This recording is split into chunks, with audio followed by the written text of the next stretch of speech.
Başkan senin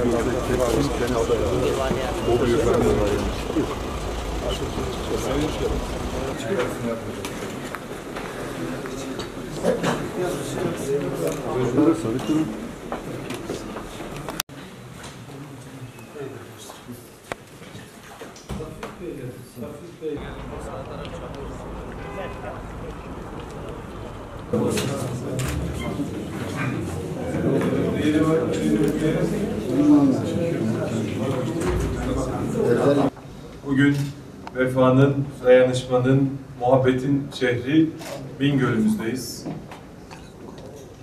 Ve Cumhurbaşkanlığı hükümet sisteminin ruhuna uygun bir şekilde geldiğimiz andan itibaren Bingöl'ümüzün sorunlarını, problemlerini istişare etmek ve bu sorun ve problemlere çözüm bulmak için bakanımız, milletvekillerimiz, valimiz, belediye başkanlarımızla birlikte toplantı gerçekleştirdik ve aldığımız kararlarla birlikte de Bingöl'ümüzün yaşam şartlarını iyileştirecek projeleri adım adım, gece gündüz kararlı bir şekilde yapmaya gayret göstereceğiz. Öncelikli olarak 9 Ekim'de Cumhurbaşkanımız, Başkomutanımızın talimatlarıyla başlatmış olduğumuz Barış Pınarı Harekatı'nda sahada kazanırken masada da kazanmaya devam ediyoruz. Biliyorsunuz dün akşam itibariyle verdiğimiz süre bitmişti ve dün Sayın Cumhurbaşkanımızın Soçi'de yapmış olduğu görüşme çerçevesinde 10 maddelik yine güvenli bölge ilanı ve sürecin boşaltılıp burada barışın, huzurun, mutluluğun getirileceği kazanımları elde edeceğimiz çok önemli kararlar alındı. Ve inşallah 150 saat sonunda da bu bölge güvenli bölge haline gelecek ve 1 milyon Suriyeli kardeşimizi, vatandaşımızı bu güvenli bölge içerisinde iskan edeceğimiz çok önemli bir projeyi de inşallah gerçekleştirmiş olacağız. Yapacağımız projelerle inşallah kentsel dönüşüm noktasında Bingöl'ümüzün bekleyen projelerini ayağa kaldırmak ve hızlı bir şekilde kentsel dönüşüm sürecini yürütmek istiyoruz. Bu anlamda kültür mahallemiz var.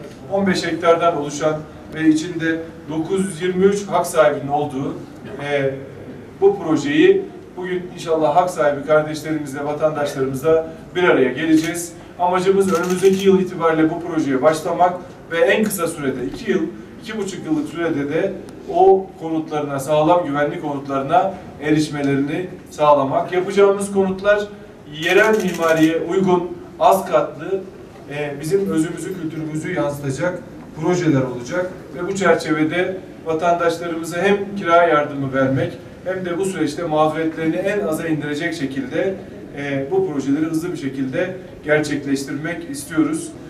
Tabii Bingöl'ümüze de bir millet bahçesi yapma talimatını Sayın Cumhurbaşkanımız bize verdiler. Bugün de yer noktasında yine istişarelerimizi yaptık ve almış olduğumuz karar çerçevesinde Çapakçur mevkiinde, vadisinde yaklaşık 2,4 milyon metrekarelik alanda etaplar halinde burayı bir vadi şekline çevireceğiz ki bu da Türkiye'de Millet Vadisi olarak ilk defa Bingöl'ümüzde gerçekleşmiş olacak. Etaplar halinde bu projeyi gerçekleştireceğiz. İlk etapta bu projeyi gerçekleştirmek için belediyemize yaklaşık 20 milyon lira kaynak aktaracağız. Bunun 10 milyon lirasını yine Toplu Konut Dairesi Başkanlığımız, 10 milyon lirasını da İller Bankası Genel Müdürlüğümüzden aktaracağız ve etaplar halinde bu projeyi yapıp bir Millet Vadisi projesini inşallah Bingöl'ümüze kazandırmış olacağız. Biliyorsunuz biz kıyılarımızda, göllerimizde, doğal sit alanlarımızda özel çevre koruma bölgesi sınırları içerisinde şehirlerimizde yine en son Bodrum'umuzda kaçak yapıyla alakalı kararlılığımız, mücadelemiz devam ediyor. Bu noktada şu an 1100 tane imar denetçimiz var. Bu imar denetçilerimizin sayısını 2100'e çıkartıyoruz. Hafta sonu Antalya'da imar denetçilerimize, yeni imar denetçilerimize eğitim vereceğiz ve inşallah önümüzdeki hafta itibariyle de bu imar denetçi sayımız 2100 olacak ve bu sayede 100'ü İstanbul'da olmak üzere tüm Türkiye'de denetçilerimiz hizmet verecekler. Şehirlerimizde, yaylalarımızda, doğal sit alanlarımızda, tabiat alanlarımızda kaçak yapı nerede varsa bu kaçak yapıyla mücadele noktasında bu imar denetçilerimiz görev yapacaklar ve mevzuata, kanuna, imara aykırı olan yapıların tespitlerini yapacaklar ve biz de kararlılıkla bu yıkım süreçlerini gerçekleştiriyor olacağız. Diğer taraftan meclisimizde bu imarla alakalı hem kaçak yapı ile ilgili mücadele noktasında hem bu kaçak yapıların yıkılması noktasında düzenlemeleri meclisimiz hazırladılar. Biz de bu noktadaki talepleri meclisimize ilettik. Ve bu tarihten sonra açıkçası Türkiye'mizde nerede olursa olsun kaçak yapı yapılmasına müsaade etmeyeceğiz. Bunu müsaade eden belediye başkanlığımız dahil kim varsa gerekli cezai işlemi yapacağımızı da buradan bildirmek isterim. Bu şehirler hepimizin, bu şehirleri korumak durumundayız. Koruyarak gelecek nesillerimize aktarmak durumundayız. Bu noktada benim de eksikliğim varsa ben de cezamı çekmeye razıyım.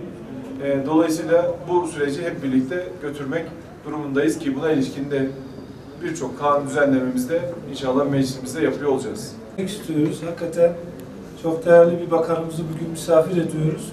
Cumhurbaşkanlığı hükümet sistemiyle birlikte TOKİ ile, Milli Emlak'la güçlendirilmiş yapısıyla Çevre ve Şehircilik Bakanlığımız bütün yörelerimiz için çok çok önemli bir bakanlık. Ve masa başında çalışmayan, yörelere giden, oradaki insanımızla birlikte sorun çözen bir bakanlık. Bakanımızın şahsında bütün ekibine bugün çok teşekkür ediyoruz. Az önceki toplantı gerçekten hepimizi fazlasıyla memnun etti. Bingöl'ün bütün ilçelerinin ve beldelerinin meseleleri tek tek dile getirildi, masaya yatırıldı ve somut bir takım kararlara bağlandı. Ben huzurunuzda bakanımıza şükranlarımızı sunuyorum. İnşallah bu alınan kararların hızlı bir şekilde hayata geçmesini de hep birlikte takip edeceğiz. Tekrar teşekkür ediyorum.